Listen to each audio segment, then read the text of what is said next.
Initializing recap. But I have used my power to put an embargo on any bounty hunting to take place on Surth for the next 24 hours. I feel like I'm the only one that doesn't put Captain Benson on a fucking pedestal here. I feel like everyone's so busy worshipping the man and the ground he walks upon. We don't think about the fact that he fucking abandoned us. No one thinks about that. Everyone's just like, oh, great captain, he saved the day. But no, he left us when we needed him. So, what's happening back there? Jenny's loading in. Considering I'm unemployed and you have a tavern without an entertainer, I was thinking I'd come along.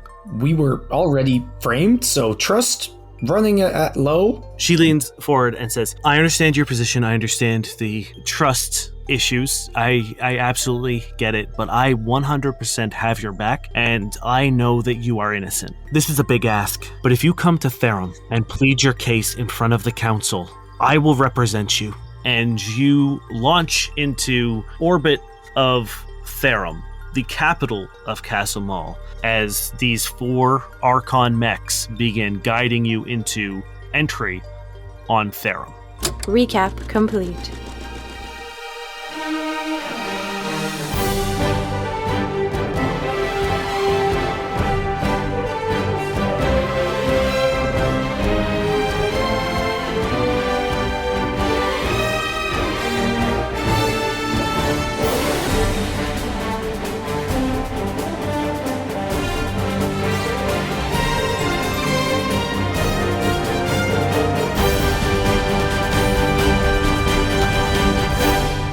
Welcome back to another exciting episode of No Quest for the Wicked. Gentlemen, I have 2 questions for you. Yes. Go on. Are you ready to rock? I think We're in maybe. Oh, shit. Sorry. What? What? More importantly, are you ready to roll? It wasn't us. We were framed. No. Fuck. How fast are we going to go through a trial and just end up in prison? Pretty quick, I think. Yeah. Durrin, can you put a bomb in your cheek pouch? Maybe they won't check. Oh, man. I think that's the first place they're checking. Oh, fuck. Did we take the bombs out of his cheek? Okay, Merrick, Yes. you are down on one knee. Your Okay. Solarian blade flickers in your hand as the wounds you've sustained are starting to become too much to ignore. You can feel the warmth of the blood trickling down your arm and dripping onto the ground in front of you. You try to lift your head to face your enemy, but as you do, your vision blurs. You survey the carnage in front of you. Jenny is tied to a chair and slumped forward. Short Jack is similarly tied, but is on the ground and bleeding out due to a severe chest wound. Cody is slumped, lifeless and unmoving in a corner, not unlike how you found him in the tubes on Surth. Again. What the fuck? Nowhere in sight can you see Durrin. As you attempt to heave yourself onto your feet, your hand slips in the blood and you hit the ground hard. In your final moments of consciousness, you see the sleek silver ship outside the tavern window of your attackers as a beam of light comes shooting towards the Persistence. And then everything goes black.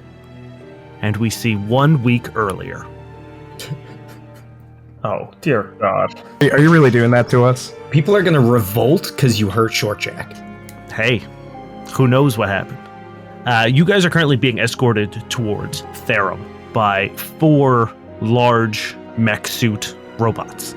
You were instructed to keep your engine off and not use any of your targeting systems. Your communications also seem to have been disabled remotely, and the robots are now flanking you on all sides and are quite literally pulling you guys down into the atmosphere. What would you like to do? All right. I kind of want to question my life choices right now. Yeah, no, me too. Why did we decide this was the best option? I think it's the only way we could have gone. We've been fucked over before. I'm worried it's going to happen again, and this time we barely got off the cube. I don't think we're getting out of here if we have to run. I will say I think I had a better plan, but it's fine. Short Jack looks at you and says, wasn't your whole plan to just... Shh. No, don't. Not where people can hear. Yeah, it was the suicide. Yeah. What? Anyway, all we can do is keep our heads down and hope that Astrid has a plan. Worst case, She fucks us over, we get tortured, and then sent into the sun. Well, we came here of our own volition. We are obeying everything they're doing. We have the new footage. I think we'll get out of this. And then won't it be nice to not be looking over our shoulders? Cody, I wish I could think like you. I so honestly do. Don't change. No matter what happens to us in the next, I don't know, week, don't change, okay? I don't think it's going to be a very long trial. Short Jack approaches you, Merrick, and says, I know you're the captain and everything, but if you still have that liquid stuff that seems to kind of be at the center we should of hide it, yeah. Yeah. Do you have a good hiding spot in mind, Short Jack? Hey, actually, that's not a bad idea, because if they use, a little bit of magic on you, and you don't know where it is... Exactly. Okay. He holds out his hand. I hand him the vial, put it somewhere safe. We don't even actually know what this can do. He grabs it and he runs off, and you see him like attach himself onto like one of his little cables that he usually like ascends and descends into the rafters with. He hooks himself off, and you just see him go whipping up, and then you just hear like clunk, clunk, clunk, clunk, clunk, clunk, clunk, as he runs around in the vents above the ship. Oh, I didn't mean to shush Short Jack. I thought we were actually being escorted like next to us. No, we're still in the ship right now. Yeah, my bad. I'm sorry, Short Jack. No, Durrin, you just look like an asshole. It's fine. I know. Can I have it be that Short Jack's been helping me put my torso back together where it was completely like fucked up by Rondalas? Oh yeah, for sure. Awesome. Yeah, Jenny is just kind of like leaning on the railing behind the captain's chair, and she's just like, guys, most people I think would think this is a real bad situation for me to be in. Like, really dumb of me to join a crew that's currently wanted by the Federation, but this is kind of fucking punk rock. This is kind of cool. Make us sound cool in the song you have to write if we all die, okay? Like something just a little bit cooler than we have been up to this point. Absolutely. I got you covered. And she whips out the little rod, and with a flick of her wrist, once again, like electricity wraps itself around and forms her guitar. And as she walks out of the cockpit, she's like, you can hear her just like working on riffs. So it's just me, Cody, and Durrin in the room right now? Mm-hmm. I'm assuming we're going to be the only three arrested. I would hope so. Hope so. Yeah. But yeah, no matter what happens, all we can do, I guess, is speak honestly, have faith this one last time, and if it messes us over, then we will burn down the universe.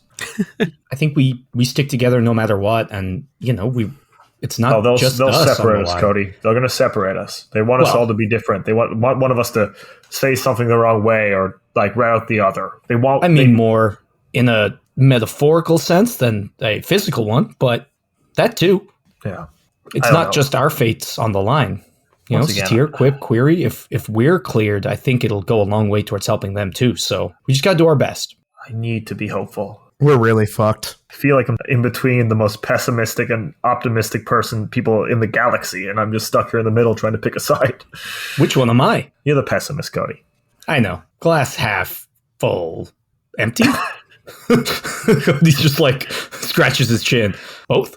You guys now see, as you're being brought through the atmosphere, you see Therum. It is a massive planet that is almost entirely covered in water. And if you guys would like to give me some culture checks, there are 3 things that you are currently seeing that you might be able to discern some information. That is the planet Therum of itself, the Federation of Councils itself, and the large robots or the mechs known as the Archons. I only rolled a 13. I have nothing in culture. Yeah.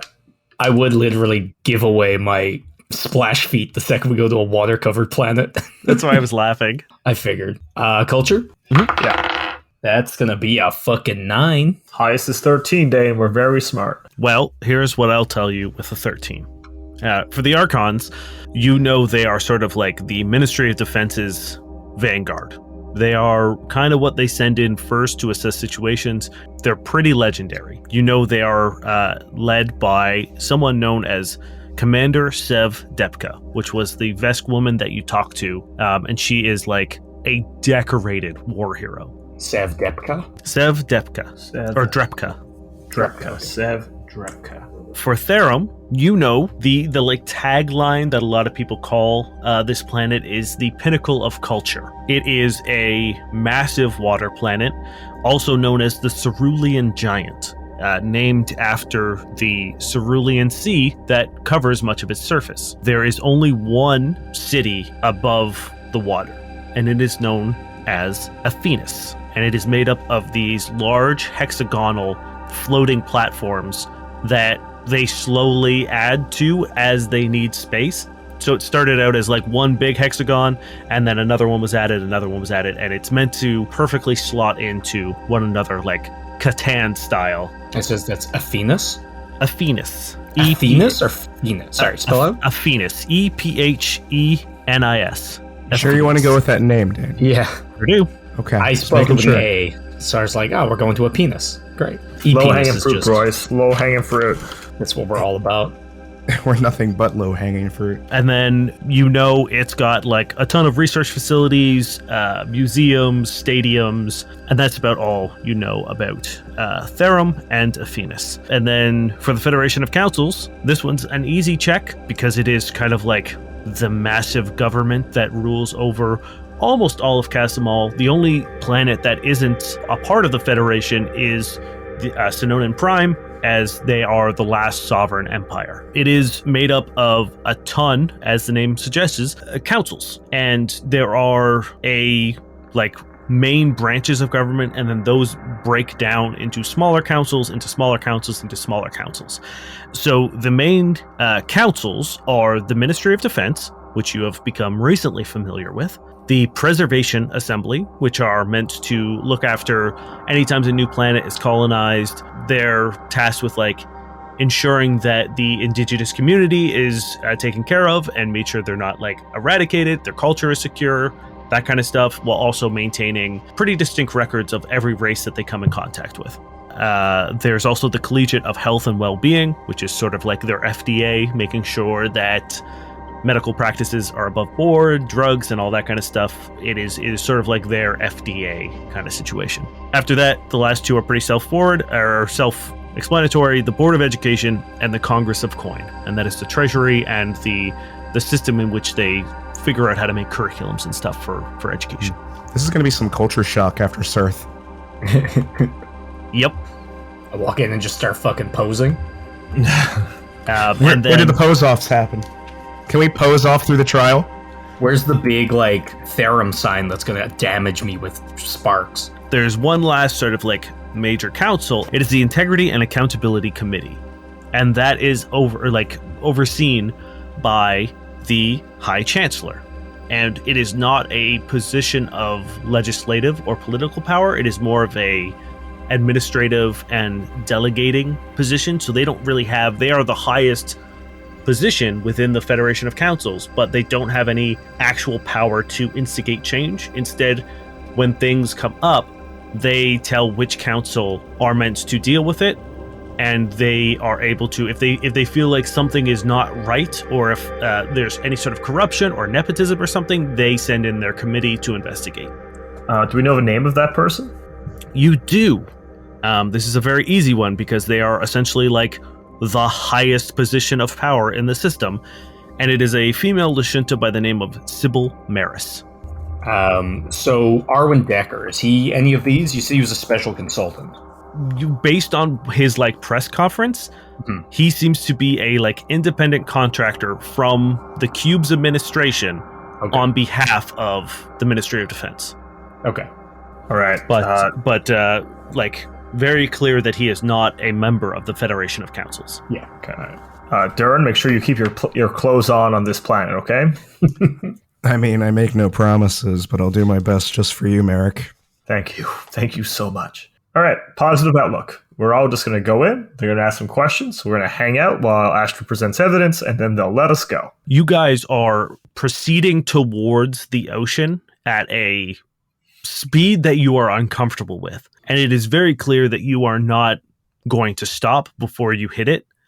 And moments before you crash into the water, a shield appears out of the Archons and surrounds all four of you, or five of you, I guess, technically, as you break the surface of the water. And you see that Aphenis actually carries on much deeper under the surface as well. And you are sort of piloted down into a hangar bay in which a pod seals up behind you, and you are then lifted up again out of the water and onto a landing pad. And the Archons take their form. The three on the sides of you end up standing in the back in front of you at the back of the hangar, and the commander Sev stands in front and waits for you to disembark. All right, let's get ready to go.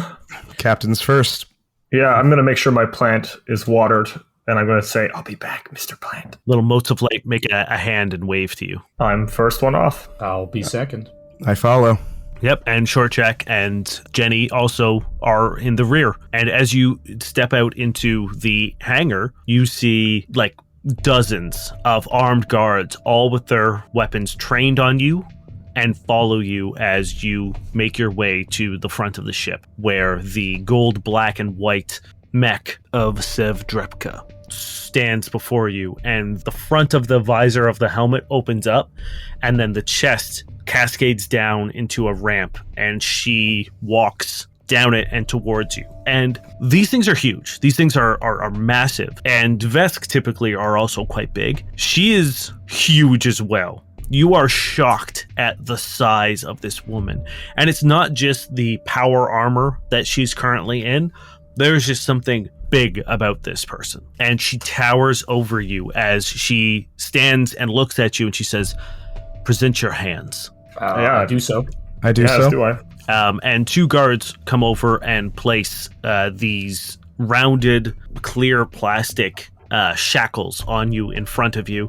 And they put them on the three of you guys, but another group comes over and takes Shortjack and Jenny into custody. And Sev looks at you and says, "These two have no official warrants out for their arrest, as there is no current evidence that they had anything to do with the attack on the cube. However, because of their association with you, we don't know if they were off-world or coordinating from afar.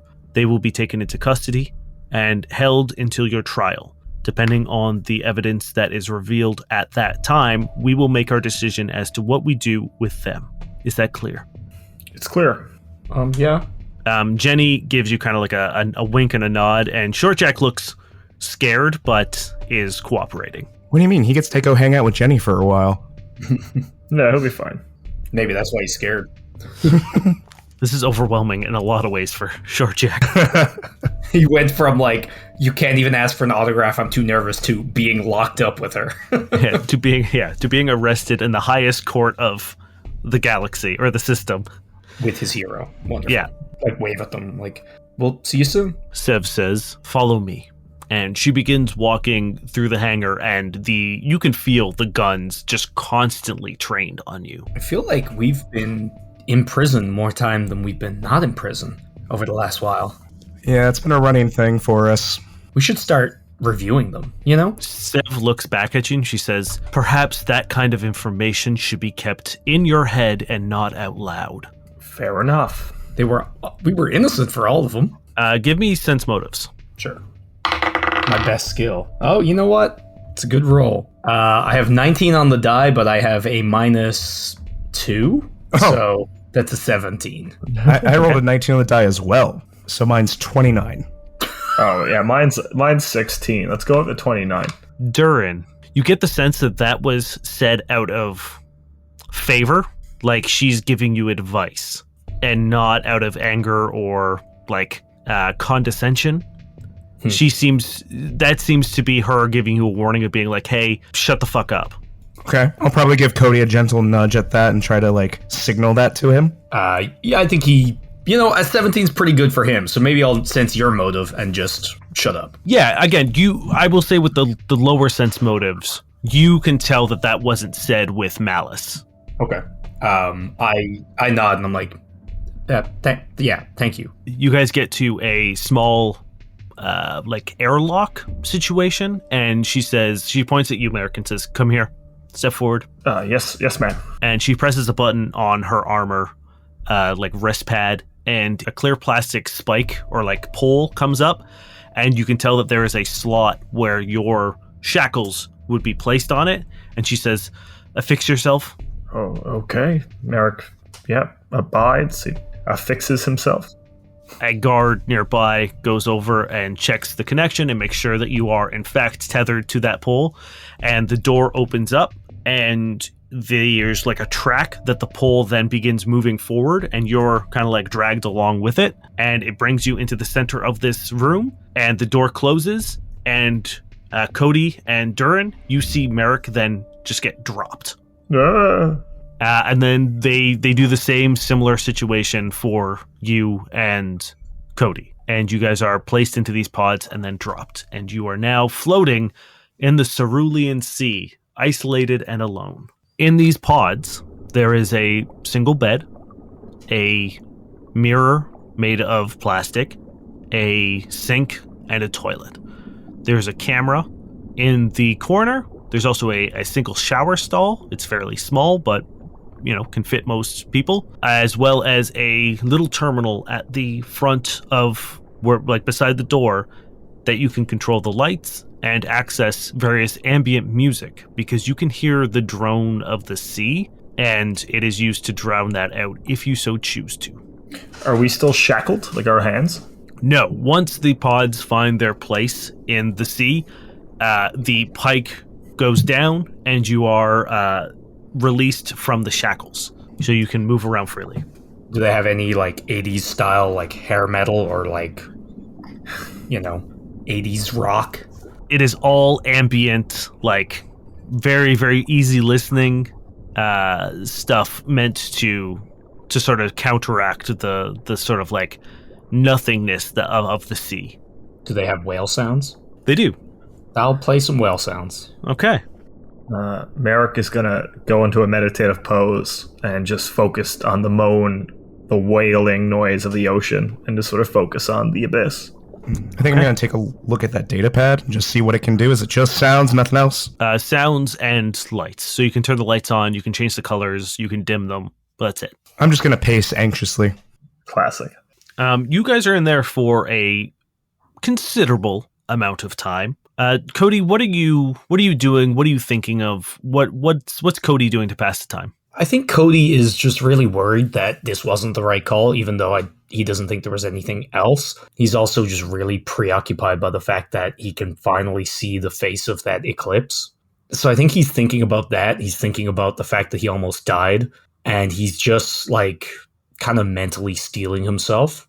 So I think similar to, I think he's just doing push-ups. He's like focused and like working out in like a routine, like just going over and over in this like circuit. And while he's doing that, all he's thinking about is moving forward and like getting to the bottom of the shit that's happening to him, making sure his friends are safe. Durrin, what are you doing? Mentally preparing myself for my execution. Mentally preparing myself for a lifetime of imprisonment. All right. Are you doing anything physically, or are you just kind of like sitting? No, I'm just pacing, hating the calming noises, the light. I hate it. I wish there was just like noise outside so I can hear other people. It's so much worse that I don't hear anyone, and it's just ambient noise. Merrick, what are you doing? Merrick's in meditation, so he's focusing on, I think, I want to call them mistakes, but like past pivotal moments in his life. So he's like thinking about his mother and his tribe and his brother Zane, and whether that was the right decision for him to end up here. Like how much his brother would find it hilarious that he could die deep under the sea of all places. Focusing on Azan, trying to, still sort through those feelings of what that was and how that got him here, or whether everything has been coincidence or is it all entwined. Just jumping around to a bunch of moments, just looking out every once in a while in the pitch blackness and hearing the groaning and of metal. Yeah, it's pretty negative. After what feels like a few hours, the pike in the middle of the room that you were led in by extends up, and there's a light that sort of shoots out from the bottom of it, illuminating it. I attach my hands to it. Yep. Oh, it's one of those? Okay. You begin moving. Merrick, Durrin? Yeah, no, we'll do the same thing. Yeah, I'll do the same. Cool. Yeah, you guys affix your hands to the pikes, and the second you do, you guys begin moving. And after a few minutes, you see the other pods. Like, you see each other's pods all coming together, and then they sort of connect almost magnetically, side by side, So you're now in like a 3-row as you are slowly lifted up into a circular room. Cody's just like waving at each room. The pods lift up and the doors open and the pike begins leading you towards a metal table that is currently sat in the center of the room with 3 chairs on one side and 2 on the other. All right, take my seat. Yeah, I guess this is our side. Yep. Yep. And then the pikes slot into the table and then lower as you sit. And then you hear a click as the shackles lock into the table and the pike begins descending back into the floor. So you guys are now affixed to the table with your hands in front of you. After a brief... Actually, is there anything you guys want to talk about or do before anything happens? You guys okay? Yeah, I'm fine. Did you guys enjoy staring into the abyss and questioning every decision you've ever made in your whole life? Yeah, it's pretty much my recurring nightmare every night. I missed you guys. Miss you too, Cody. Miss you too, buddy. I gotta like nudge you with my shoulder. I assume Merrick's in the middle, so I nudge Merrick. The doors slide open and a young woman in her early 30s walks in, and you recognize her as Astrid Oralias. She is wearing a form-fitting gray tunic that ends down around her knees and black leggings and these sort of short, sensible heels that click and echo throughout the room. And she seems to be in full sort of appearance, as opposed to what you saw her last time, where she seemed to be a little bit more disheveled, a little more dejected. She now seems to be in her like official persona. She has like her nose ring in that attaches to her ear and the chains that link towards it. And followed behind her is a small Yosoki woman that you recognize as Thimble. I think I'm actually legitimately happy. How does Thimble look? Is she happy? Is she scared? Is she here under duress? Like, when she walks in, her eyes light up the second she sees Durrin, and she seems quite happy, but then sort of like steadies herself and looks, and her and Astrid sort of give each other a look, and she joins Astrid on the opposite side of the table as they sit down. I give her a little smile. Yeah, I think like probably for one of the few times, like Durrin's very happy to see her. It's difficult not to show it. She seems like she's containing a lot right now, but she's not saying anything.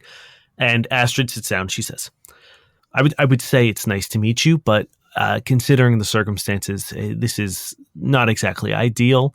And if all things went to plan, we never would have met, most likely. So regardless, I'm glad you guys decided to do this.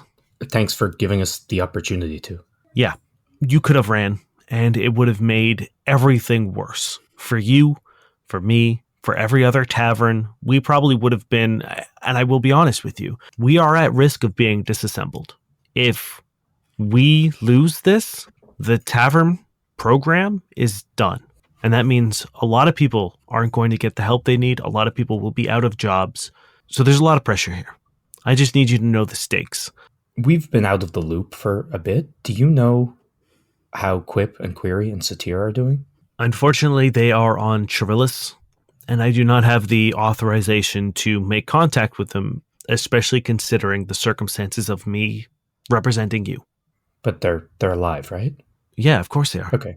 Well, prisons are dangerous, unless that's just the movies. I don't know. I understand your concern. Yeah, no. Quip, Query, Satir are on Chirillis. As far as I know, the conditions are intense but humane. Okay. Thank you. I'm sorry. I will say, in case you haven't heard, Victor Benson has been confirmed killed. What? Victor Benson is dead. How? Where? How? She opens up some footage, and you can see it's the bridge before you guys escaped. And she says, "Do you want to see this?" Yes. Please. Cody doesn't answer. You see Azin charging through the crowd towards the Maverick, making way through the blades that were firing on the other blades and making a beeline directly towards the ship. You then see Victor Benson burst out of that force field before it closes and meet Azin head on. The battle is short. Victor Benson does a decent job holding his own for a moment, but he is fighting Azin, and he takes a beating. He manages to score some hits on Azin, much to Azin's surprise, but he ends up getting impaled by that silvery form that Azin has control over and throws a blade sort of right up through Victor's stomach. And you can see once again Azin making his way towards the Maverick as it launches before Vic throws his kunai into Azin's back and jumps off the bridge. And Astrid looks at you and she says, that's a drop into hundreds of feet. We never found his body, but it's safe to assume that Victor Benson is dead. Cody shakes his head, but he doesn't say anything. But on to better news. I think we can win this case. I wouldn't have taken it otherwise. That's not true, I would have. Fuck. Yes, but regardless, we can win this. The footage you guys retrieved, that's really the only evidence that they have against you. All the other footage that they have shows you going out of your way to make sure that the blades aren't hurt. All you seem to be doing is trying to escape, which, under the circumstances, is, in my opinion, absolutely believable and justified. We have a good defense, and a lot of that is owed to Thimble. And you see Thimble finally perk up, and she says, I was able to... Merrick, do you remember when you first got there, you asked me to look into the tavern, the jobs that were taken that day because you could only take those 3. Do you remember asking me to look into that? Yes, I do. Well, you were right. The Moon Dancer and the Nightcrawler took the jobs, all of them. But they were already destroyed. Correct. Those were the 2 taverns that you found destroyed in the asteroid field. Do you think they destroyed them just to set up this ruse? No, there's more to it because of a liquid. But it feels more like a coincidence or an opportunity that was used. Astrid shrugs and she says, look, I agree that the circumstances are mysterious and I would love to get as many answers as you would, but right now, the only thing we need to focus on is proving that you guys didn't do the attack on the cube, and with Thimble's help and the footage that you have, I think we're okay. Is there anything you need to tell me that they might know that I don't? We know the man. Well, I know the man who was fighting Benson, who punched the tank. Pretty cool, like. Mm-hmm. It was pretty cool. Okay. Who is he? Before I answer that, a question about him. He's very much involved in all this footage. What do they think about him? Is he wanted? Are they ignoring him? What is their view on that man? He is wanted, yes. But unfortunately, it is not in regards to the attack on the cube, but rather the attack on Blade's personnel. That's really the only charge we can put him on. All right. Some people think he's a hero for trying to stop you. His name is Azin. Okay. Do you know anything else about him? Where he's from? His political affiliations? Why he would do what he did? Azin does what he wants. Everything he's ever told me is probably a lie. It'd be impossible for me to sift through it to figure out what was truth and what was not. Okay. Well, it's a good thing I'm not defending him, then. He seemed to have an ability to control people or sway them. I don't know if that's... What do you mean? I feel like he was able to touch people and make them do his bidding. It seemed...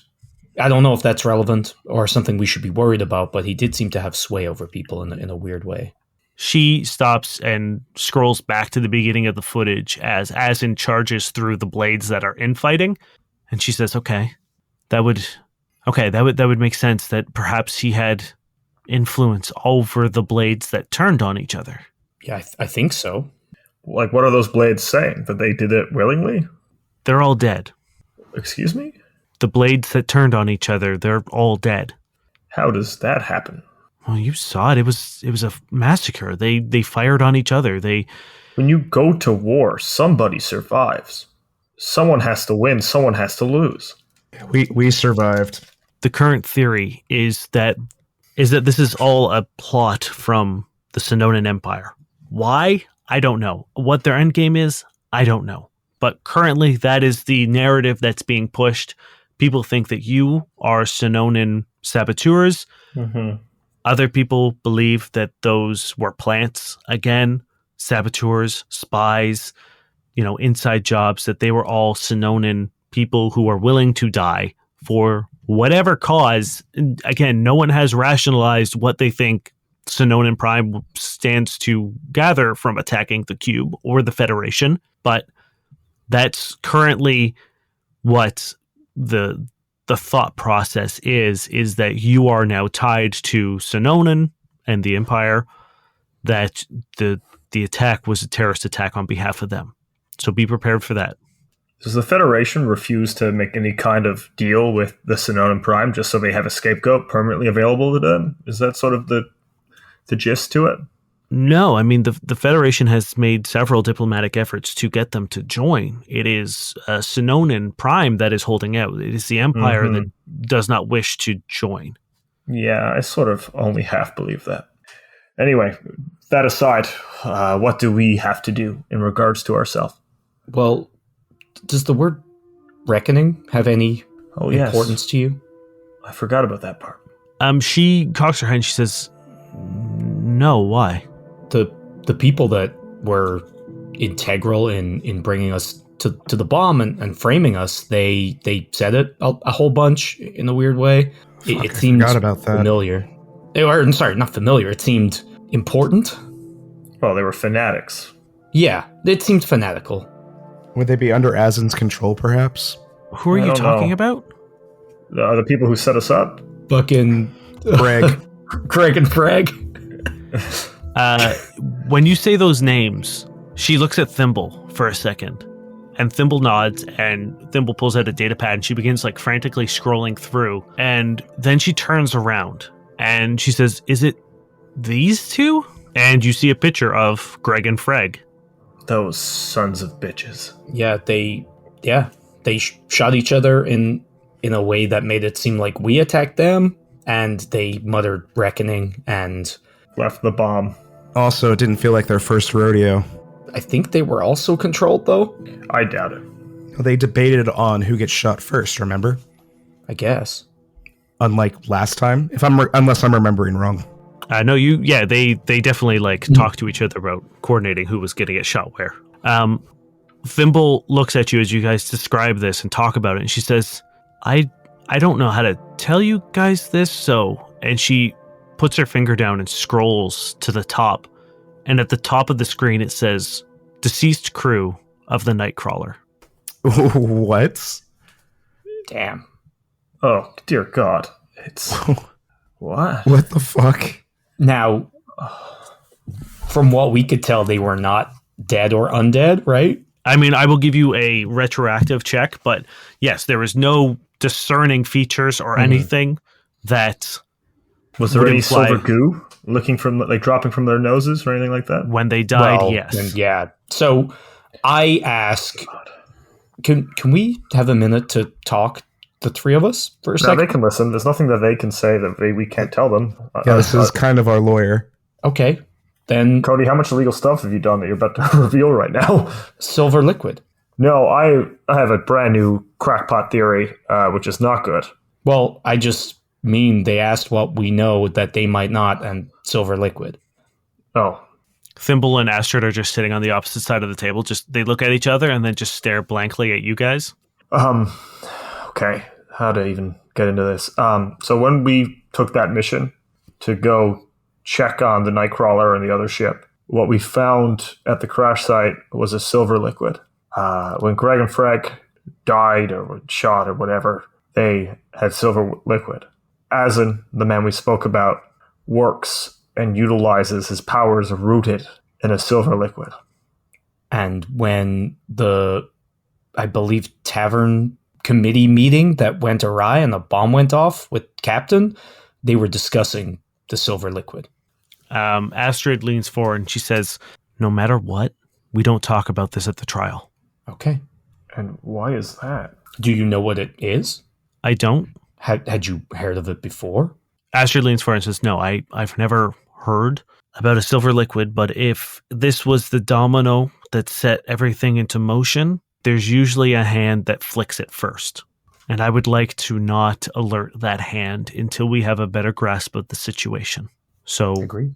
For all things and all intents and purposes, we do not mention the silver liquid. If I feel like it is integral to winning our case and saving your lives, I may bring it up, but that is a last resort, and I will not do so lightly. It's fine with us. You hear a banging on the door from the outside, and Astrid and Thimble sit up, and she says, okay, that's pretty much all the time we get. I will see you tomorrow at the trial. If there is anything you think of that we need to know, we will have a brief moment before it starts that we can discuss. But as of right now, I think we've got a good case. So just get some sleep, and please, whatever you do, no outbursts. If they ask you a question, answer it with facts. Don't speculate. Just say what you know. Oh, okay. Okay. Thimble, thank you. She looks at you and she says, I'm so glad you guys are okay. We wouldn't be without you. Yeah, you were a lifesaver, so thank you. You can tell she's getting a bit emotional. You can see like tears beginning to sort of well up in her eyes. And Astrid stands up and Thimble follows and she says, I'll see you guys tomorrow. And hopefully, this time in 24 hours, the three of you will be free men. And you feel the spikes or the pikes from below attached to the shackles again, and you're lifted up out of the tables, and they rotate and begin leading you back into your pods, and the doors close. And Durrin, Thimble gives you one final look before your pod door closes and the door to the conference room closes as you guys are once again sent down into the ocean.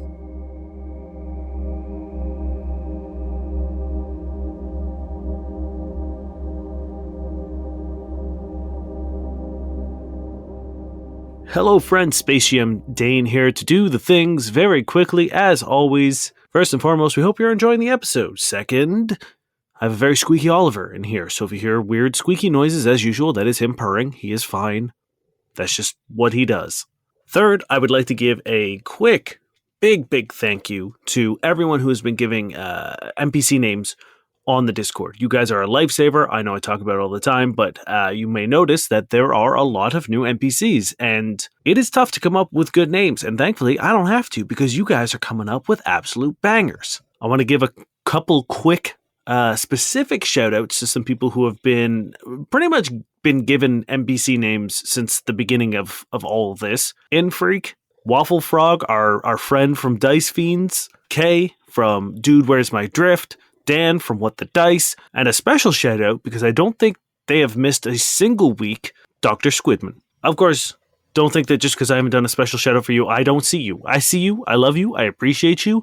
Your names will be put in at some point in time whenever I get a chance to use them at their maximum potential. Hopefully you're enjoying the new arc. I hope you're excited to see where it goes. This is kind of the arc where a lot of pieces start falling into place, so I'm really excited to see what you guys come up with in the fan theory channel on the Discord. If any of the new information that's revealed to this episode sparks something and you want to get on there and shout it out first so that you can be like, hey, look, back then I called it. I nailed it. Now's the time to do it. Head on over to noquestcast.com. Click the Discord link. You'll be invited in. You'll be welcomed warmly by all the incredible people that are already there. And we would love to see your NPC names. We would love to see pictures of your pet. We would love to see what you think is happening. Any fan theories. Also, if you are artistically inclined, we'd love to see some fan art. But without further ado, let's get back to the episode. We hope you enjoy the rest of it.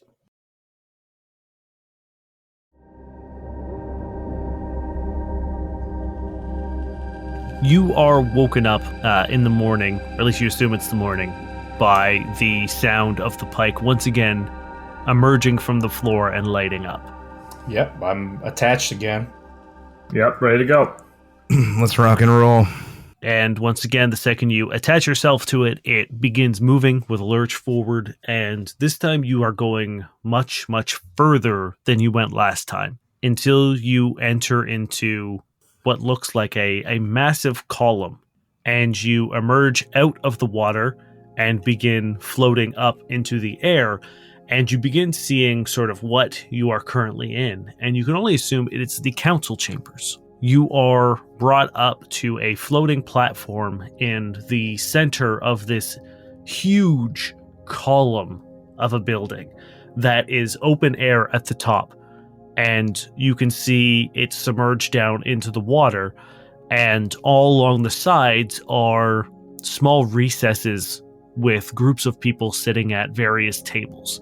And in front of each one of them, there is a plaque indicating what council they are from. And in front of you, across from the floating platform in the center, is a raised platform affixed to the wall with the chairs of the chancellors and the high chancellor. And they are all currently sat in place. On the platform, Astrid is currently standing, and the pikes lead you out to the center beside you, or beside her. Before you, you see in the center of the stage, you see Sybil Maris, which is the High Chancellor of Therum and the Federation of Councils. You also see the Ministry of Defense Chancellor Merrick Handroos, which is a Vesk male. You see a Shirin female named Kwan Katsadi, which is the Preservation of Assembly Chancellor. You see Illis Medgeworth, the Yosoki Congress of Coin Chancellor. You see Kirsten Verity, a Kasatha female from the Collegiate of Health, and Carl Inder, which is the Chancellor of the Board of Education.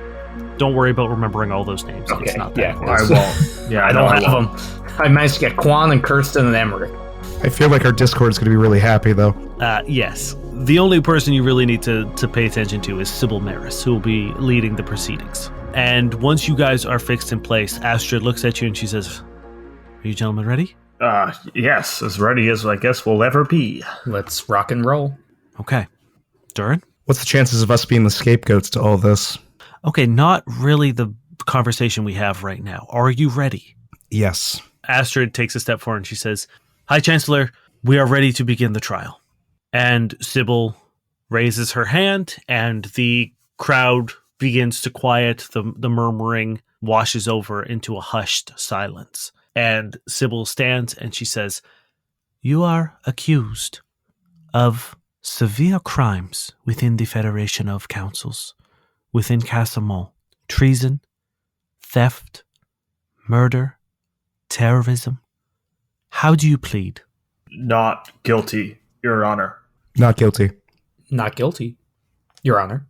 Very well. We will undergo a trial in which the evidence will be presented both for and against your case. And Sybil sits down, and Emmerich Handros, the Vesk Minister of Defense, stands and says, "I would now like to take this moment to introduce and call to the trial the special consultant, courtesy of the Cube administration, Arwen Decker." And a smaller platform descends from above in a corkscrew fashion that slowly wraps itself around the chambers until it lands in front of you and connects to the floating platform that you guys are currently on. And there is a smattering of applause.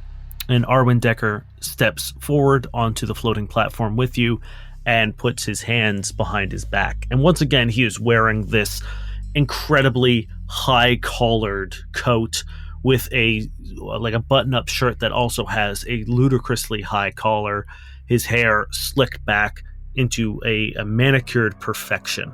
And he begins pacing around the outside of the platform.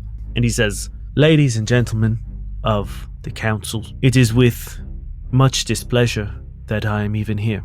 The charges against these three men are heinous, as we can all agree, and the cost that the Cube paid as a result of their actions is one that they must answer for. It is with my utmost gratitude that you have allowed me to seek justice on behalf of the people that I represent." And he begins now, he's like standing in front of you and is now addressing the council with these large hand motions, waving his hands and pointing at you. And he says, "I will not rest until these men spend the rest of their lives in Chirillis for the crimes they've committed." And Astrid then steps forward and she says, "I would like to quickly remind the council that this is a trial, and that if Mr. Decker would like to perform, I'm sure the House of Muses would grant a man of his station an audition." And you hear some stifled laughter throughout the chambers, and some not so stifled laughter from the Tavern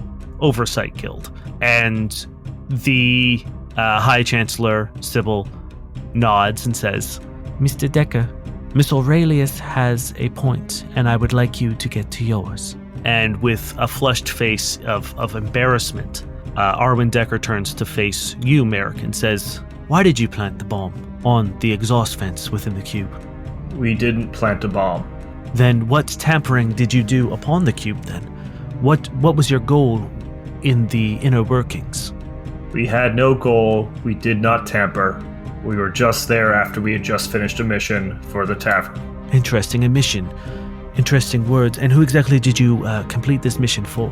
The cube admin sent us to investigate the Nightcrawler. And that led you down into the inner workings of the cube?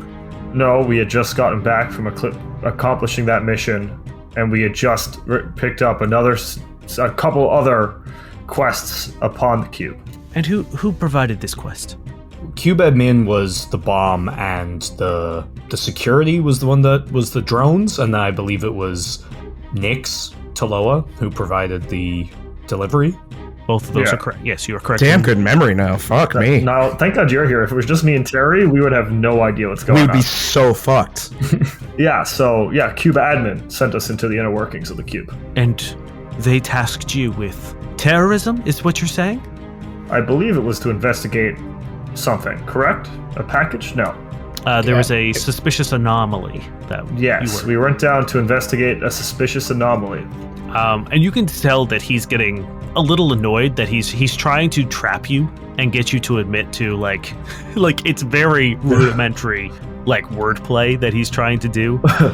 And Astrid once again interrupts and says, Mr. Decker, I think we've achieved the answer to your questions. My clients were not there to tamper, but rather there on official tavern sanctioned business put out by the administration.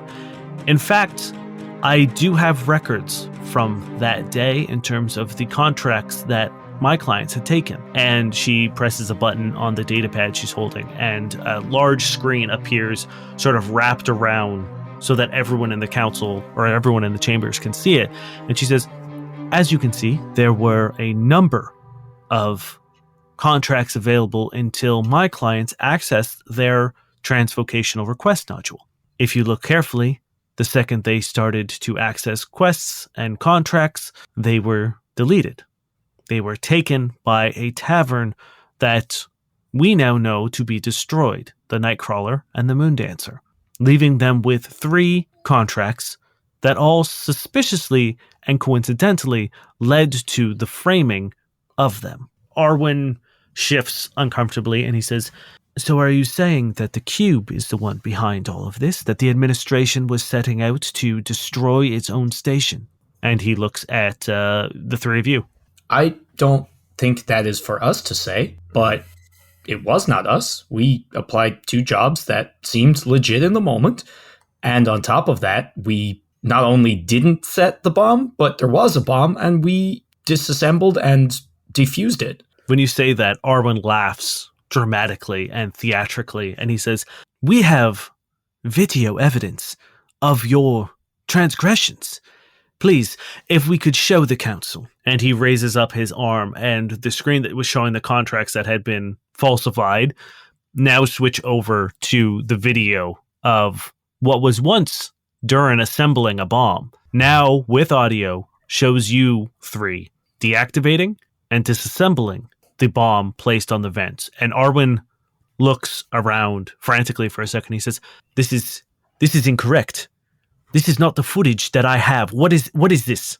And once again, Astrid steps forward and says, it came to our attention that the footage that was presented was tampered with by a powerful technomancer. That footage has now been restored, and you will not find a copy of the reversed footage and the tampered footage because the technomancy has been lifted. And Arwen Decker once again goes pale. And Astrid then says, I also would like to call a few witnesses to the stand to speak on behalf of the character of my clients, if that would please the council. And Sybil nods, much in the way that Arwen descended from the ceiling. Some platforms come in from the side, and on it you see some familiar faces. You see Angine, the Blade officer that used to be a regular at the Maverick, who allowed you into the office or into the hospital to get Satir. You also see a very large polar bear as Patience Hell is yeah. also on the platform. You also see a screen that appears, and Mo and Poe appear on it. And on another platform, you see Mikhail Malibu. I try to make the gesture with my hands bound from the movie, but I don't know. I don't think it's very useful. And then over the next couple of hours, most of it is Poe rambling on about you guys, but they all testify on behalf of you. And Jean stressing that you guys caused no damage or injury to any Blades officer or him, and that you were simply trying to escape and get your crew members out of danger. Patience regales the council with the tale of you literally saving the planet. Mo and Poe talk about your compassion and empathy and how you took care of them. Mikhail Malibu talks about how you selflessly threw yourself into danger to save his club. There is, it's a long proceeding, and the council asks a bunch of questions, but at the end of it, Sybil stands up and says, "We have seen and heard quite enough. We now know, unless Mr. Decker has evidence he is not prepared or shown yet, we see no reason as to why we should believe these gentlemen are of any responsibility to what happened. Instead, we must now extend our investigation into finding the true culprits of this crime." And Arwen Decker looks pale and incredibly uncomfortable. I'm going to hit him with no sense motive, even though it's not going to go anywhere. Sure. It's a 0. 2 minus 2. I think you're so overwhelmed with the fact that this seems to be going your way. Sybil sits down and says, "With the power of the council invested in me, I clear the 3 of you of all charges. You are now free men. The bounty has been lifted, and your tavern restored to its full operation. We apologize for everything we have put you through, and we promise to you personally that we will find those responsible for not only your framing, but also for the heinous attack that was put in your name." Thank you, Your Honor. And there's a fairly enthusiastic applause throughout the chambers as Arwen Decker gets on his platform and sort of floats back up. I want to get Astrid's attention, but if she's saying something that's... No, she was going to turn around to look at you guys. Yeah, I gesture her over. Or with my head. Yep, she walks over. What about the rest of our crew? Are they going to be set free as well? Because Astrid nods and turns and says, "How, Chancellor? I would also like to remind you that there are 3 other crew members who are currently incarcerated on Chirillis because of these false accusations." And she nods and she says, "And they will be free as well immediately. We will have them sent to Therum so that you can reconvene and be reunited." Man, that feels good in real life. Whew. I feel so sick inside. I don't trust a moment of this. I don't trust this. It's too easy. I don't fucking trust this. The whole planet's going to explode, and it's going to be like a big old FU message from Durrin somehow. We're fucked. Well, I feel pretty good. You guys feel your shackles remove. This time when the pikes go down, the shackles go with it, and you have been freed. And the platform begins raising up to another level. And you are then ushered into a room off to a side somewhere. And once again, you are met by Commander Sev. And she is holding 3 boxes filled with your stuff. Thank you. I take it. Yeah, as do I. Same. Yes, I will let you guys take a moment to gear up. You guys put all your gear back, everything that you had when you left Surth. Some of your stuff is still missing that you didn't get back. Uh-oh. Anything you left on Surth that was taken from you on Surth, you don't have. So I still don't have my grappler, right? You don't have your grappling. Okay. Durrin, you don't have your rifle. Oh. Or my tactical dueling sword. Damn it. Correct, yeah. Nothing that you had before you were taken. Son of a bitch. You don't have. Oh, shit. Did they take our potions as well? Yes, yeah. technically. Oh, shit. I assume they didn't take out my, augmentation, right? No. Okay, cool. Oh, fuck. Did I lose my Ion Stone? Ion stones, I think, technically... Oh, well, I guess they kind of float around you. Yeah, you wouldn't have it. God We damn. lost so much shit. I didn't lose a thing besides a couple potions. Yeah, I'm a because Solarian. you are the blessed class with your free shit and your spells and your magic and your damage. And my God sword damn it. that no one else is actually physically allowed to touch. Cody sounds a little spiteful. That's pretty new. Solarians are the favorite kid of, well, this is Nile, and I'm always spiteful. So Astrid and Thimble meet you, and this time when the door opens, Thimble is just beelining right to you. Durrin, she gives you Oh, a big hug. 100%. Big hug returned. Just maybe a small intimate moment of just holding her. And she holds you tightly, probably a little longer than necessary, but she's very happy to have you back. And Astrid says, okay, well, let me see you out. And you guys walk through these large, white, pristine hallways of the building that houses the council chambers to these massive golden and black double doors.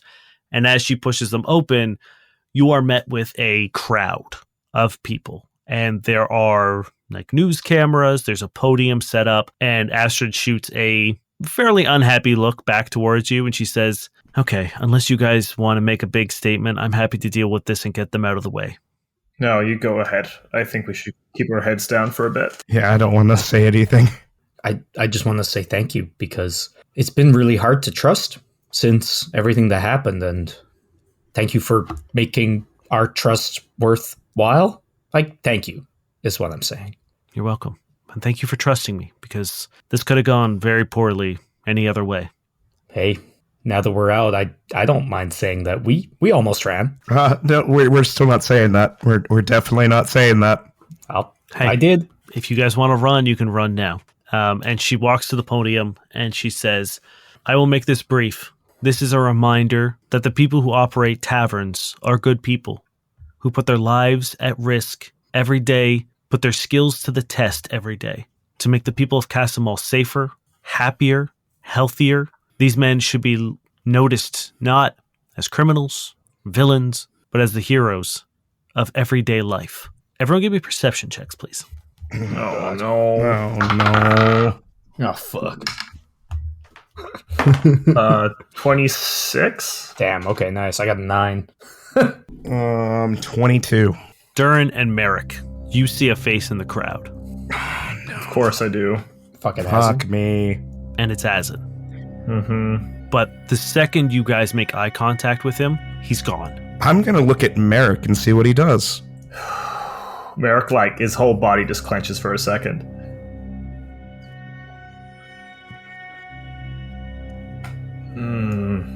Astrid said we're good here. We should go back to the ship right away. Sure, yeah, let's go. Yeah, I why think, is that, Merrick? Celebratory drink is in order.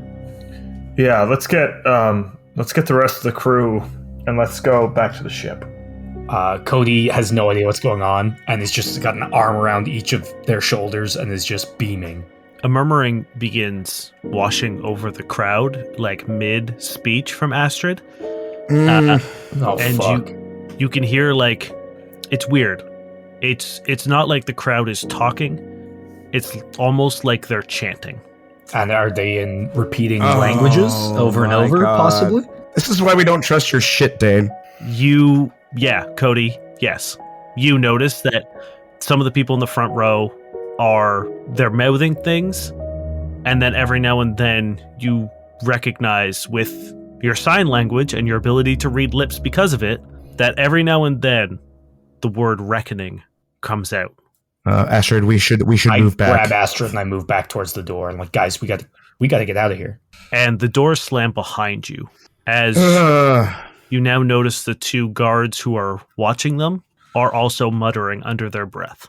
So, Astrid, remember when I mentioned the reckoning and the being controlled? That's happening with everybody right now. It's not everybody.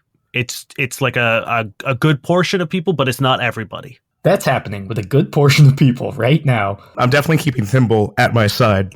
We need to get the innocents out of here, and we need to get ourselves safe. As you say that, you hear the crowd begin yelling. Reckoning and fighting has broken out, and gunfire is now going off, and the crowd has descended into chaos. The 2 guards begin running towards you, and some of the crowd has broken loose, and 3 have gotten up onto the podium, as some of the Athenas guards are now trying to maintain control as everything has broken loose, and you are now flanked on either side with 2 of them on one side, 3 on the other side, and everyone's gonna have to roll me some initiative, please. Can we kill these guards? Do we have to try not to kill these guards? If they're controlled, I would imagine. Well, up to you. I got 19. 11. Durrin? 20. Because you guys noticed it and you're familiar with as it never being a good sign, and you know how it usually descends once you hear this muttering, you guys all get to go first. So Durrin, it is your turn. Shit, I don't know what weapon I actually have right now. We probably need to discuss that real quick. You have the Corona pistol that Jenny gave you. Okay, that's what I have? All right. I look at the boys and just ask, do we have a plan right now? Astrid, where's Jenny and Short Jack? They would most likely still be in holding. Fuck off. Which is inside that locked door? No, you would know it's they're probably in one of those underwater pods. Oh, dear God. Hopefully they're safe, but I think we need to subdue these guys or flee. Durrin, how's that door looking? Can you guys through? Yeah, can I make an engineering check, Dane? You can. You will have to get past the 2 guards who are standing in front Son of you. of a bitch. Okay. I am done playing around with Azin's bullshit. Let's take them out. Let's find him, and let's put an end to this once and for all. Look, guys, I think we should not kill these people if we can, because maybe, 1, we can save them, and 2, the people here who we trust, and I kind of look at Astrid, can study them or stuff, and they're innocent. I'm not good at not killing, but I'll try my best. That's all I ask. Hey, if it's you or them, pick you, okay? Durrin, what are you doing? Because I know I have a few people, especially a person that I really need to protect right now. Yeah, I'm gonna do my trick attack. We're safety off. We're going full tilt. I got a 23 stealth moving in. That's not enough. Okay. That's fine. I want them to notice me. I'm okay with that. So you can still take your attack. Yeah. I'm still going to take my attack, but I'm going to be noticed. Fuck this. Does a 12 hit? It does not, no. Cool. All right. This is going to be great, boys. Okay, Cody, it's your turn. I guess I'm making myself as noticed as possible. So it's kind of us in a little arc, the 3 of us, and then behind us, Astrid and Thimble. I will say that don't worry about too much about Astrid and Thimble's positioning. All you need to know is it's 3 on 2 one, guys 2 on the on other. one side and 3 on the other. Yeah. And did they all look similar? Because you said 2 guards and you said 3 other people. Are they all equally armored and equipped? So aesthetically, no, but mechanically, yes. They all have more or less the same stats. So Okay. you see the guys have the guards have guns. Mm-hmm. And so do the people pull it. They've reached under their coats and have drawn weapons as well. Okay. And it's all firearms? As far as you can tell currently, yes. Okay. Well, my first thing was to be turning to Astrid and Thimble and asking either of them if they wanted my Gulch gun. You guys know how to fire this? Astrid holds out her hand for sure. Yeah. I want to not hurt people, but if needs be. Oh, wait, you don't have your Gulch gun. Oh, fuck. I have nothing. Yeah, you're right. All right. I You have your baton and you have your hold out my baton. I'm like, can either of you guys use this? Yeah, Astrid takes it still. Good luck. And I'm going to move to the side with 3 people. And Okay. the nearest guard, I guess, I'm going to try to restrain with my restraining spinneret. So technically, it's civilians on the 3 side. The guards are on the 2 side. Just so I know. Okay, even better, because I feel I know guards, even if they're still innocent, at least they are guards. That is 19 on the die. Then yes. It's a 30 EAC. Yeah. So the first guy, I cable tie him. He is restrained. And that he just entangled, right? He's entangled for 1d4 rounds. I will roll my very sharp d4. And that's me. That is 4 rounds. Merrick, it is your turn. Astrid, Thimble, if one of you has a camera or some kind of recording device, I recommend get it going. I'm a little bit scarred from the last couple of weeks. So evidence about why I'm about to do what I'm about to do would be welcome. As Merrick enters photon mode and just slowly walks over to the 2 guards, up to the first one, I'm going to make an attack. Okay. You see Thimble scurry over and grab one of the cameras that the news crew dropped and is currently using it. And then, as soon as I know the camera's on, they have guns trained on me. I have no weapons. As soon as I know the camera's on, I will form my Solarian Blade. And that's a natural 20. Okay. Good thing Thimble gets to catch the murder that's about to happen. Yeah, this man's about to be obliterated into the sun. Oh, God. 38 points of damage. Jesus. Sorry, 40 because of photon mode. It just kind of stands there as you walk up and you just slash into him with your Solarian blade, and because he's taking really no defensive actions, you just find absolute purchase into him, and he doesn't even flinch in pain. And you now hear him muttering over and over, "A reckoning, a reckoning, a reckoning." And then he catches a flame because of my Solarian crystal, and he has to take burn damage. Okay, how much is he? How much he's on fire for? 1d4 burn. Okay, I will roll it because it is now their turn. He takes 2 points of burn damage. He is going to attempt to attack you. He takes a guarded step back and opens fire on you. Sure. That is a 23 against EAC. Yeah, that'll hit. You take 13 points of fire damage as he takes a quick step back and just starts pulling the trigger point blank at your chest.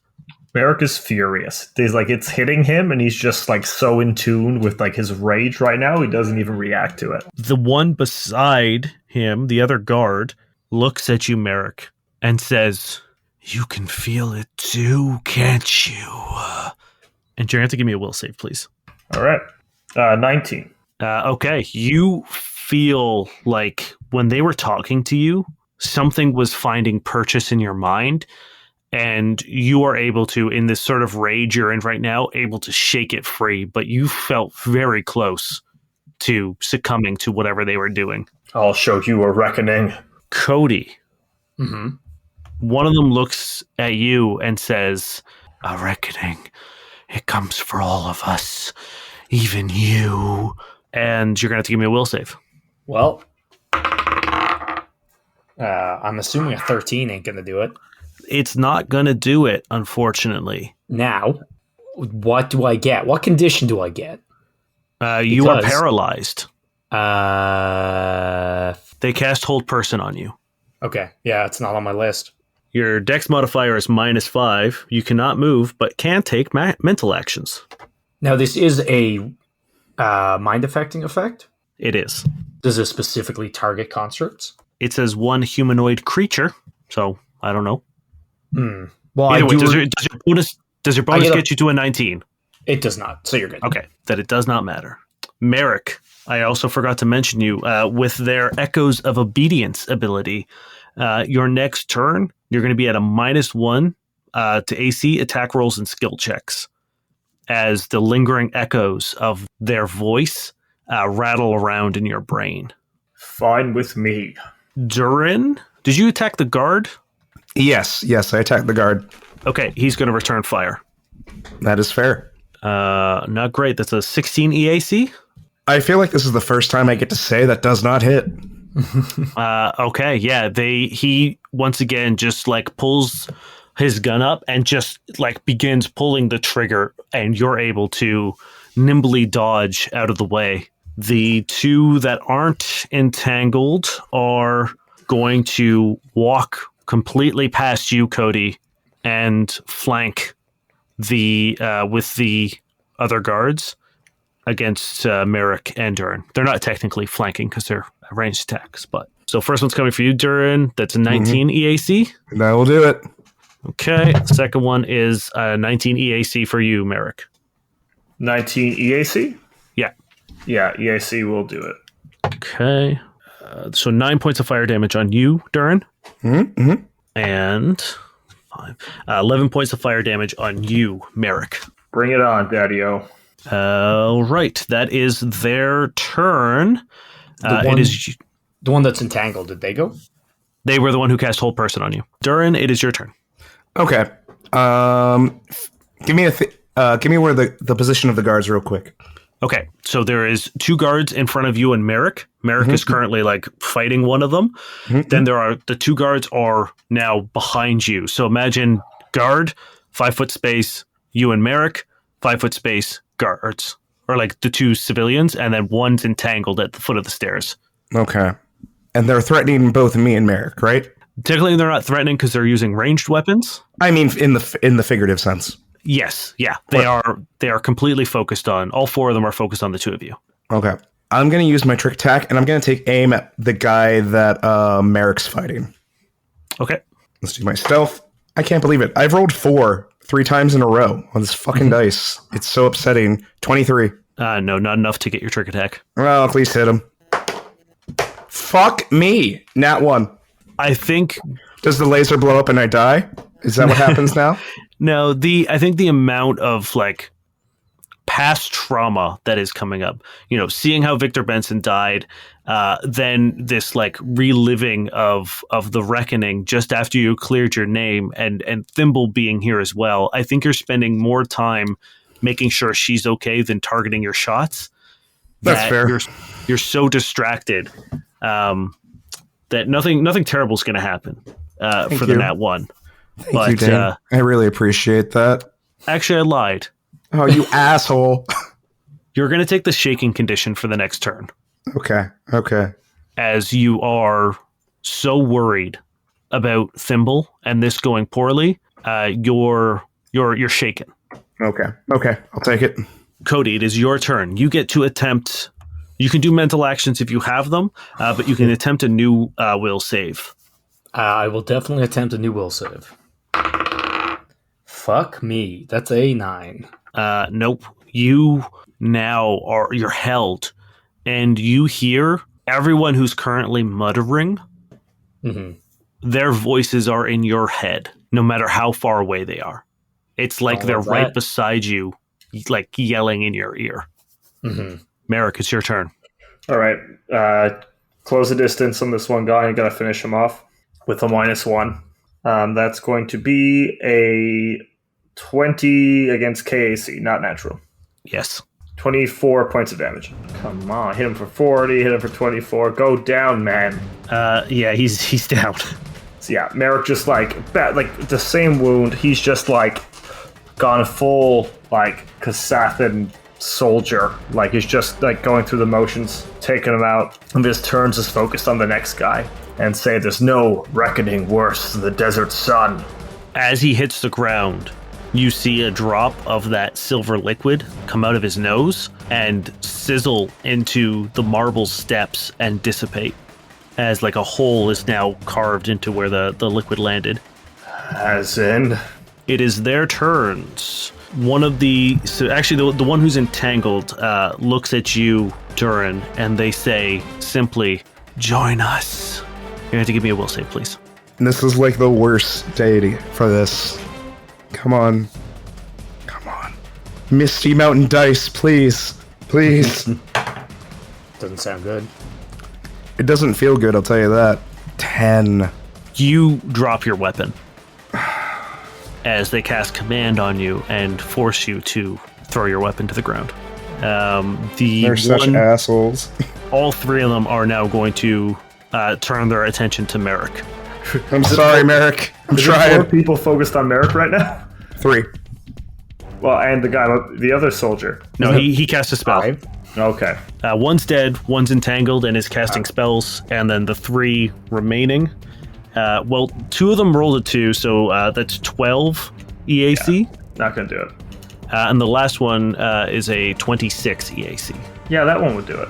Okay. 10 points of fire damage, as you are now in a triangle of just gunfire. And they're not worrying about hitting each other. They are literally just firing at you from 3 angles. It is Durrin, your turn. I'm gonna pick up my gun, and I'm gonna try to cap the guy that cast that spell on me. Is Astrid doing anything, by the way? Astrid is fighting some of the crowd. Okay. So she's not in this combat, but she is making it significantly easier by others not joining. Perfect. Yeah, I just wanted to... So upset right now, Dade. 13 EAC. No, not enough. Cool. As you pick up the gun and manage to get away, you take a shot off at the entangled person, but Cody is also right in front, so you're trying not to hit him, and you miss. Dane, thank you for making my failures sound good. I really appreciate it. And I need that right now. And yes, you see another group begin charging up the stairs, and Astrid intercepts them and is just kind of like kicking them back down and hitting them with the baton. It is Cody's turn. You can make another will save. All right. Is there like a time limit on this? There is. Okay, great. Oh, fucking shit. That's a 7? No, believe it or not. Yeah. Wait, what? Huh? Okay, it's your turn, Merrick. How far away are these 3 people from me? They are all 5 feet away from you. I'm going to blow up. Okay. I'm not going to catch a friend in this, right? I've moved myself away. Yeah, no, you're good. Yeah, they all need reflex saves. Okay. So you'll get everyone but the entangled one. That's fine. So one of them got a nat 20. Okay, he'll pass. One of them got a dirty 20. Mm-hmm. And the other one got a 13. Okay, 1 fails, 2 pass. Those who pass both take 17, and the guy who fails takes 34. If that's the math on that, yeah. Damn.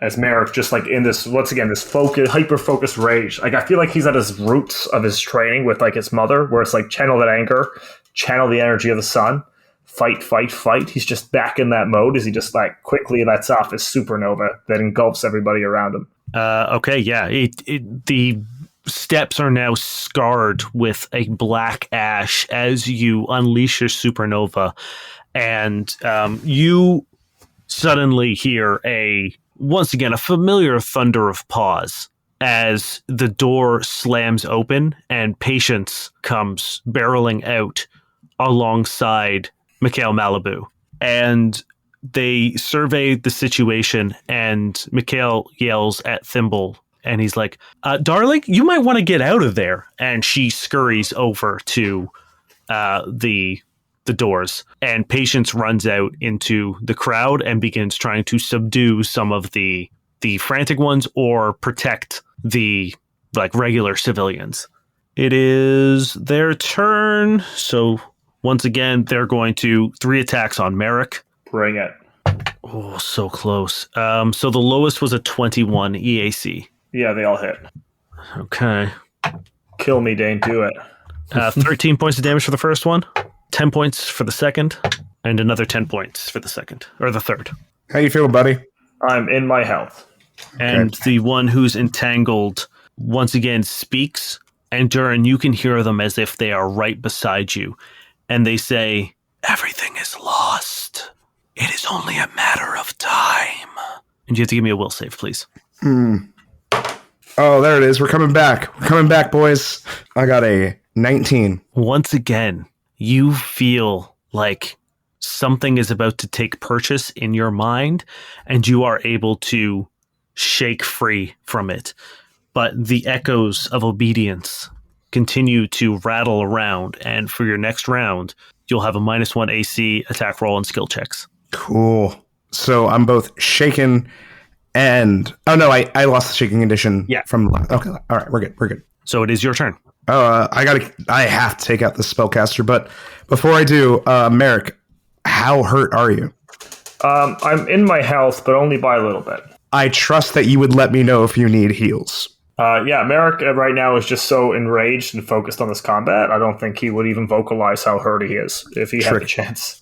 Trick attack, spellcaster. Oh, baby. There it is. There's Misty Mountain, you're coming back. Give me a second. I have to actually do math in my head. 38. Yeah. Stealth? Yes. Yeah. As I weave in and out towards them, maybe using some of the crowd as purchase to hide behind as I take my shot. Remember, he's flat-footed for this attack. before I tell you this number. Oh, good. Mm-hmm. 9. No. Cool. The one who's flat-footed and entangled? Yeah. You. Oh, yeah, no, still not enough. That's a -4, but no, still not enough. I'm having a really bad time with these dice today. Hey, I've been held in place this whole time, so tell me about it. I'm doing so much murder. Durrin, the echoes of the obedience and the voices are beginning to become unbearable, and it makes it hard for you to focus. Cody, it's your turn. Am I still held? You are still held. Fucking wonderful. How's a 14 looking? It's not going to do it, but you can feel yourself breaking free from it, and you know this is the last round. Cool. It is Merrick's turn. I'm going to move up to the guy I know I hurt the most with the fire. Yep. And I'm just, once again, in this like blind martial mode that he's in right now. It's just going to roll an attack. Another natural 20. Jesus. Okay, yeah. I'm coming for all your character Stain. I'm over your bullshit. Hell yeah, man. 40. How do you kill him? Once again, this guy, like, I want to amplify how, like, I think this is the most efficient you guys have ever seen Merrick move. Like, everything is going back to, like, the basics for him. So it's just, like, a quick slice. He sees the burn marks, knows where he's most vulnerable, takes the quick step in, takes a quick shot, knows it's going to land, and it's, even before this guy's body, like, hits the ground, he's turned and focused on the next target. It is their turn. The one who's entangled speaks in your head, Merrick, and you hear them say, "You hold on to things that should not be. Your time will come, as will it come for all." Give me a will save, please. Come on, baby, let's rock and roll. Oh, that's going to be a 14. You feel your body seize, and you can no longer move. Oh, no. How bad is this? It's just whole person again. Yeah, I know it's so bad. Durrin, it's your turn. Oh, cool. All right. There Is it are the same person casting this each time? Yes. Okay. Gotta hit him, buddy. I'm working on it. I'm really trying. You saw the guards do this as well. Okay, so it's not just... It's just he happens to be entangled, so he's doing something. Correct. I'm going to attack one of the ones that's, like, threatening Merrick. Yeah, okay. So there's two civilians up on the like platform with you, and then the restrained guy on the stair steps. Are they all threatening Merrick, though?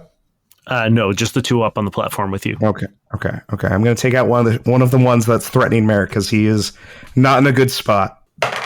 With my stealth, that is a 24. Not enough.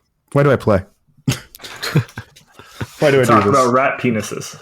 I know. I'm not even naked. I haven't gotten naked this entire time. I haven't got to move this whole time. All right, I'm going to just try to hit. I'm swapping out my dice. 15 versus EAC. Who are you attacking? One of the ones on Merrick, right? Yeah. Yeah, that's enough. Oh my god. Fuck. Thank you. No, not great. 6 points of damage. Fire. Cody, you feel your muscles relax and stop seizing, and you are now back into control. Well, I'm right in front of the entangled guy, so 2 attacks. That's going to be an 18. KAC, yep. And that's going to be a 24. Yep, both of those hit. 16 damage and 19 damage. So Okay. 35 total. Yep. And they are unbalanced. Yeah, you see them now staggering and reeling a little bit from the just absolute beating you give them with the boom knuckle. Yeah, I just like snap out of it, and I've been like in this torture situation where I'm frozen watching my friends get hurt, and I just fucking rage. Okay, it is Merrick's turn. You can give me a will save, please. Merrick's going to focus on his rage, his hatred for Azin. He's just trying to break this with sheer willpower. Yeah, he only rolls a 10, so I'm still stuck here. Still stuck. Fuming. Okay, it is their turn. How long does the entanglement turn? Like last 4 rounds, right? Yeah. Okay, so then they are free. They are going to take a guarded step away from you, Cody, and take a couple shots at Durrin. And this time they are going to take 2. So that's a 21 and a 13. 13 doesn't do it, but the 21 does. That is 12 points of fire damage. Cool. Durrin, it is your turn. All right. Trying to visualize where everyone is right now. There's 2 on Merrick still, right? Yes. Yeah, 2 on Merrick, and then 1 in front of Have Cody. they attacked Merrick while he's helpless? I guess I only did the one thing. So yes, there's 2 more attacks coming your way. Oh, I am so sorry. Oh, God. Durrin. Both of those are going to miss. Okay. I need to get them off Merrick. I need to. Cody seems to be. He's going to be okay. He's moving around. So another stealth. Let's get this trick attack off. One of them has to go off. One of them has to. 25 stealth. I'm sorry, Durrin. Damn it, Dade. It's not enough. All right, I'm just going to shoot the same one. I'm shooting the fucking same one. Fuck it. 15? Yep. 6 points of damage. Cody, it's your turn. Can sonic things deal non-lethal? I think so. I assume so. Okay, yeah, that's what I thought, because I'm pretty sure we established it before. Either way, I'm going to move 5 feet and hit this person as hard as I can, but non-lethally, because I just still want to knock them out instead of killing them. Okay. That's a 30. To hit, yes. Yeah. It's minimum damage, 14. Yeah, you clock them really hard. And once again, you start seeing that silver liquid drop out of their nose, and it lands onto their arm and begins burning a hole in their arm, and they seem unfazed. Merrick, it is your turn. Please give me a will save. Let's go. Here we go. 18? It's not enough. All right, fair enough. You felt very, very close. I'm raged, just staring at these guys with daggers in my eyes. And the 2 are going to, on the platform, are going to take shots at you, Merrick. So it's a 25 and a 17 EAC. 17's not going to do it. 25 will. Okay, so that is minimum damage. That's 8 points of damage. That's minimum? Fuck. And then the last one is the person's going to take a 5 or guarded step diagonally away from you to free up a line of sight on Durrin, Cody. And they're going to take a shot at them. It's a 15 EAC. No, we're good. We're good, baby. Okay, the shot goes wide as Cody keeps the pressure on them. Durrin, it's your turn. I'm so tired of just doing the same thing over and over again. What are my options? What else do we have here? What can I use? Perception check, Dane. Okay. 21. I mean, there's not, it's like there's a crowd that's freaking the hell out. Patient is doing his best to like pin some of the crazy ones down while giving space for the other people to go. Thimble is still recording from a crack in the door that Mikhail Malibu is hiding behind. Cool. The podium is still there. Astrid is on the steps of the stairs, making sure none of the crowd gets up to you. So like she's running back and forth, intercepting them.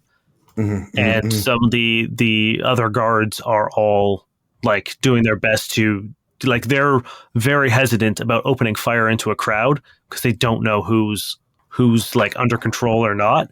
So they're doing their best to just get people away from the chaos. Okay. Merrick, can you move yet or no? Not yet. All right. The only thing I can think to do is to get heat off of Merrick. Okay. So I hate to keep doing the same thing over and over again, but the one thing I think I can do is my trick attack against the ones who are threatening Merrick. Okay. Yeah, sure. My stealth.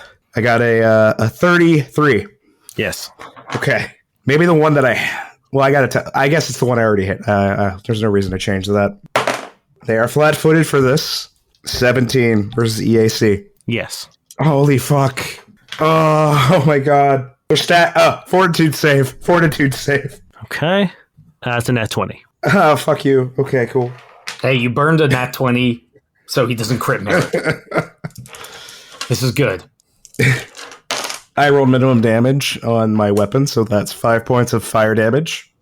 Okay. And time for my trick attack damage. 12 points. So 17 total? Yes. Okay. That guy is looking not great. Okay. Finally getting some purchase. Finally calming down. Yeah, now that you see thimble behind the door and in a much safer position. You're able to, your breathing is regulating. You've done fights with Cody and Merrick so much that now it's starting to feel normal. Yeah, let's do it. Cody, it's your turn. 5 foot, and I'm going to try to knock this person out with another non-lethal. Okay. That is a 23 to hit. Yes. That's going to be 17 points of damage. How do you finish them? I just, as they turn and, aim towards Merrick, I just fucking big cross across the chin, right in the knockout button, and just, crank their chin around. They hit the ground, hit their head on the side of the stairs, and kind of roll down, and you hear and see steam rising out from their nose. Can I do a life sciences check to see if there's anything I can do to help them not die from this silver liquid? Yes. Whether it would be simple as, turning them upside down so it drains out or anything. I don't know. It's a nat 1. Nope, there's absolutely nothing you can do. I say, there's no point trying to save them. The silver liquid, they're already dead. Not our best fight. No. Am I free? Give me a will save. Oh, the guy's knocked out. Oh, I guess, is that concentration? Let me see. I don't know, it feels like concentration to me. Wouldn't that mean every time I hit them? Yeah, you know what? I will say, since the person who cast the spell on you is dead, the whole person breaks. I have been held for 3 turns. Dane, I need 2 reflex checks, please. Okay. Oh, you're still deadly when you're, held like that? That's awesome. Just need time, baby. One's a 23, the other one's a 13. 23 passes, 13 doesn't. The one that fails takes 30, and the one that passes takes 15, as Merrick erupts one more time as soon as his body comes back into the one control. That Durrin has been firing on just gets obliterated, gets finally pushed into ash. And the other one said, you said 30? Yeah. Okay. And then Merrick is going to move up right into them, so they have to step back away to shoot at him. They take a shit ton of damage, and they also do not look well. There's only one left, and they are going to... You said you took a step forward, right? Yeah, I'm right up to them, so we'll have to move away. Yes, they do that and continue to open fire on you. That is a natural 20. Do it. Kill me. So 22 points of fire damage. I'm not down yet. Close. I'll help you out on my go. They kneel down as you sort of take these big hits and look at you in the eye and say, clinging to life is pointless. It is only a matter of time before it is gone from everyone. Durrin, it's your turn. I'm going to pop off a channel. What do I add to the 3d8s? Do I add anything to that one? Nothing. Nothing? Okay. It is 17 HP around, boys. Oh, yeah. Thank you. I should be able to survive a hit. All right. Cody, it's your turn. There's only one left standing on the stairs fighting Merrick. Standing on the platform. Yeah, I'm going to move in. Can I get behind them? Yep. I'll say that's an easy task, although they're not flanking. They took a step back. Oh, okay, that doesn't matter. I'm just going to run up and I'll try to knock him out again. I don't know. Cody can't commit to killing them. It's a 27. Yes. And that's going to be 17 points of damage. How do you finish them? Just an uppercut. Just I slide in so quickly because I can move really fast, and just this big uppercut, just when they're not expecting it, and knock them out. And once again, they get a little air off the hit from the boom knuckle, and they hit the ground. And again, you see and hear that sizzle of the silver liquid killing them. And anything anyone else can do for these guys before they die? Say a prayer. Merrick and Durrin, you can roll life sciences if you have it or want to. I don't want to. I have it. That's just an 11 for Merrick. It doesn't seem like there's anything you can do. Thanks for trying. Are you okay? We need to get out of here now. Is the microphone, the podium, is there anyone near it or obstructing it? Nope. Merrick runs up to the microphone. Okay. I will give you a situation, a sit rep. The crowd is mostly dispersed. The guards are reluctantly firing on those who don't follow commands. They don't seem very happy with it. They're please stop, drop your weapon, please. And then the second they raise it, they return fire. Most of you only see a few innocent bodies in the crowd, maybe one or two. Everyone else seems to have gotten to safety. Astrid is at the foot of the stairs, panting with a fair number of these people at her feet, and she looks up at you and, exhausted. What do you say? Merrick yells as loud as he can. I won't do it now because there are people in my building sleeping. But it is very loud. And he sort of goes, as in, this is not over. This will never be over. I will keep hunting you. I will find you. I will end this. You may have brought me into this as a goddamn accident, but I will be the one to finish it when your body is on the ground and all this silver liquid has been shot into the sun. And as that echoes out into the plaza, carnage and chaos has subsided. Astrid walks up to you and she says, I think we need to figure out who's behind this, and I have an idea where to start.